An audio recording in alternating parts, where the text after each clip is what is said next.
ये 70% हिंदू बंगाल का, 27% मुसलमान, और मजबूर हूं मैं इस पर डिबेट करने की, मुझे जरूरत पड़ रही है इस देश के डेमोक्रेटिक सिस्टम में। ये अगर खड़ा हो गया 60-70% एक तरफा, तो ये तो चुनाव डन एंड डस्टेड है ना। देखिए गर्मा जी, आपने जो बात रखी है, सच पूछिए तो हिंदू मुस्लिम वाली जो एक नैरेटिव चलाने का प्रयास जरूर भाजपा कर रही है, लेकिन भाजपा को यदि ये सफलता मिलती तो उसको आज तक पूरे देश में 36% ही वोट क्यों मिले? इस बार तो उससे भी कम मिले हैं। और विपक्ष को कितना मिलता है? 66 से ज्यादा प्रतिशत। तो सिर्फ हिंदू और मुसलमान के नैरेटिव पर देश का चुनाव कभी होता नहीं है। भाजपा जरूर प्रयास करती है। और देखिए ना, वहां का तो इस पर राहुल गांधी ने सीमेंट लगाया है भाई। वो जो अभी रोहन गुप्ता कह रहे हैं कि अगर ममता बनर्जी पोलराइजेशन नहीं करती तो बीजेपी को मौका नहीं मिलता, यानी कि दोनों पोलराइज करती हैं पार्टियां, दोनों हिंदू मुसलमान करती हैं। वही लाइन मैं आगे आपको बोलने जा रहा था कि वो हिंदू मुसलमान के नैरेटिव पे भाजपा आगे बढ़ती है और कहीं ना कहीं ममता बनर्जी भी वहां वो नैरेटिव में फंस जा रही हैं, या वो चाहती हैं उनको उसी से लाभ हो। सच्चाई ये है, मछली भात यदि खाना पड़ रहा हो भाजपा के लोगों को, तो आप समझिए कि स्थिति क्या है। सच तो यह है कि रोहन भाई जो बात कर रहे थे, रोहन भाई वाकई हम चुनाव आयोग को धन्यवाद देते हैं। चुनाव आयोग ने जिस तरह 27 लाख लोगों का लॉजिकल डिस्क्रिपेंसी में नाम काटा है, पहली बार पूरे देश में हुआ है।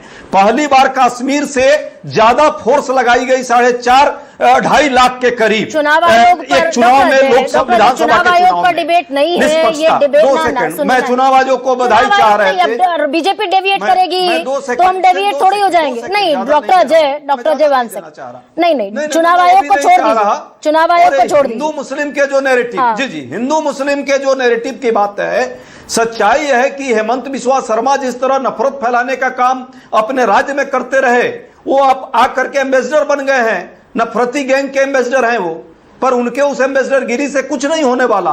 बंगाल के लोगों की इतनी समझ है, उसकी संस्कृति विरासत बहुत मजबूत है। स्वयं स्वामी विवेकानंद जी से लेकर के और सुभाष चंद्र बोस तक की सांस्कृतिक विरासत है उनको, उन पर इसका असर नहीं पड़ता। सच तो आप बता दीजिए फिर, रोजगार, विचारधारा, सच्चाई है कि उससे ऊपर है। आप ये बताइए, ये जितने भी हिंदू बहुल इलाके हैं जहां 70 से 80% तक हिंदू जनसंख्या है, हिंदू बहुल इलाके हैं ये, यहाँ ये इतनी प्रतिशत में वोट देने क्यों निकला फिर वोटर? ये हिंदू वोटर निकला। देखिए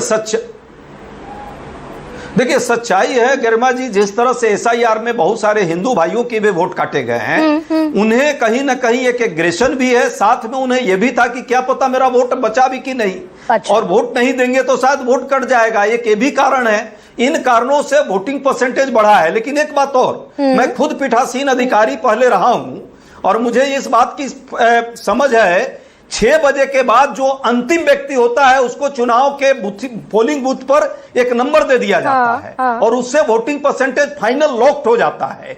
क्यों अभी तक वोटिंग परसेंटेज का एक खेल चल रहा है?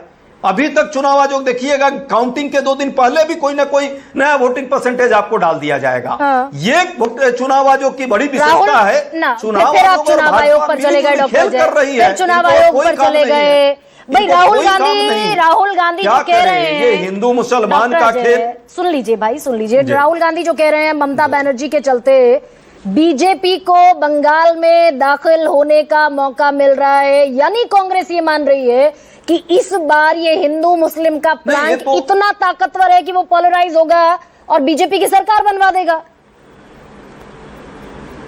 नहीं, सरकार तो किसी स्थिति में नहीं बनेगी गरिमा जी। ये हमारे नेता भी आज गए हैं और ऑलरेडी सब जगह प्रचार कर रहे हैं। लेकिन वाकई हिंदू मुस्लिम का प्लान क्या, हिंसा का प्लान किसी ने डेवलप किया तो उसमें एक हाथ से रोटी नहीं बनती है, दोनों हाथ से जो है, दोनों हाथ से तालियां भी बजी है। और जिस तरह से ममता जी भी वहां हिंसा की और धार्मिक उन्माद की राजनीति करती थी, उसका नतीजा है कि भाजपा को वहां थोड़ा बहुत स्पेस मिल गया। नहीं तो बंगाल के लोग इस तरह के हिंसात्मक और RSS के विचारधारा को कभी ममता बनर्जी के साथ खड़े होते हैं। इतिहास उठाकर देख लीजिए, हिंदुओं का 40% वोट मिला पिछले बार ममता बनर्जी को।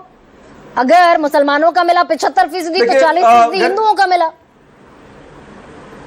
गरिमा जी, पहले तो मैं इस पर बहुत ऑब्जेक्शन डालता हूं। हो सकता है जहां से भी आपको ये डेटा मिला हो, चुनाव आयोग या किसी को ये डाटा नहीं है कि किसका वोट कितना मिला है। ठीक है, एक अनुमान हो सकता है ये कि हिंदुओं ने इतना उसको दे दिया, लोकनीति का सर्वे है ये, डॉक्टर ऐसा अजय। डेटा कहीं नहीं है, ये लोकनीति सिर्फ का गलत सर्वे है, है। लेकिन वो गलत है। अच्छा, लोकनीति का यदि लोकनीति ने सर्वे किया है तो मैं उसको एकदम इंडोर्स नहीं करता, वो गलत है। क्योंकि इस देश का हिंदू भाई, मुसलमान सर्वे के नाम पे पर वोट ये का जो बंटवारा अमिताभ नहीं तिवारी होता। हमारे साथ बैठे हुए, ऐसा ठीक कोई है डॉक्टर तथ्य अजय। भी नहीं है। भाई अमिताभ तिवारी ये बैठे गलत हुए है, हैं, इसको मैं नहीं स्वीकारता। वोट इसको वाइब अन्यथा चलाते हैं, उन्हीं हमको के पूरे जितने ससम्मान- सर्वेज आते हैं उन पर हम डिबेट करते हैं। पर एक सेकंड, निवान